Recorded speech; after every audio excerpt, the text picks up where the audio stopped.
కాకినాడ జిల్లా Pithapuram Sripada Srivallabha మహాసంస్థానంలో Maithili charitable trust ఆధ్వర్యంలో సవితృఘాటక మహాయాగం ఘనంగా జరుగుతోంది.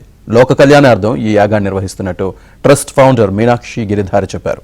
ఈ మహాకార్యం ఆదివారం కూడా జరగబోతోందని, అందరూ పెద్ద ఎత్తున తరలి రావాలని ఆమె విజ్ఞప్తి చేశారు. ఈ యాగం ద్వారా మానసిక ఆరోగ్యాన్ని పెంచుకోవచ్చని మీనాక్షి తెలిపారు. ఎంతో భక్తిపూర్వకంగా సాగుతున్న ఈ యాగంలో బీజేపీ మహిళా మోర్చా మాజీ అధ్యక్షురాలు గీతామూర్తితో పాటు నిర్వాహకురాలు మీనాక్షి గిరిధారి కుటుంబ సభ్యులు కూడా పాల్గొన్నారు. వేదోక్త సువర్ణ దివ్య మంత్రపుష్పం సమర్పయామి. ఆత్మ ప్రదక్షిణ నమస్కారాలు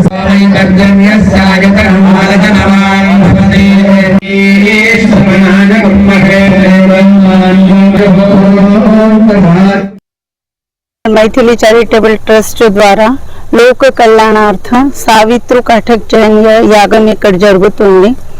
నేను అందరికీ రిక్వెస్ట్ చేస్తాను, అందరు రావాలి, ప్రసాదం మహాప్రసాదం తీసుకోవాలి. ఇవాళ ఇంకా రేపు ఇది జరుగుతుంది. సావిత్రి కటక్ జైన యాగం చేస్తే లేడీస్కి సావిత్రి ది కథ ఇక్కడ రిసైట్ చేస్తారు. మనకి యోగా అంతర్యోగా కూడా మనం చేసుకోవచ్చు.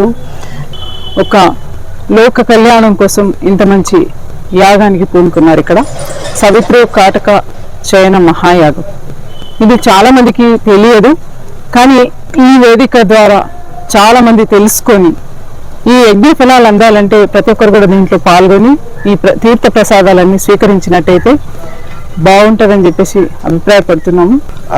I'm truly blessed and grateful to be a part of this homam, which actually raises the cultural awareness of our Hindutva, and I'm truly blessed to have parents like my mother and father who are actively contributing in raising awareness of our culture.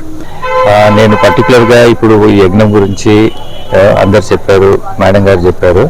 కాకపోతే ఇలాంటి కార్యక్రమాలు నా ప్రకారం ఏంటంటే, ఇప్పుడు మీనాక్షి గిరిధారి వాళ్ళ family ఎలా అంటే ఇలా చేయాలని ఒక విజన్ ఒకటి ఇలా చేస్తే అందరికీ లోక కళ్యాణం అవుతుందని ఆ ఒక విజన్ అందరిలో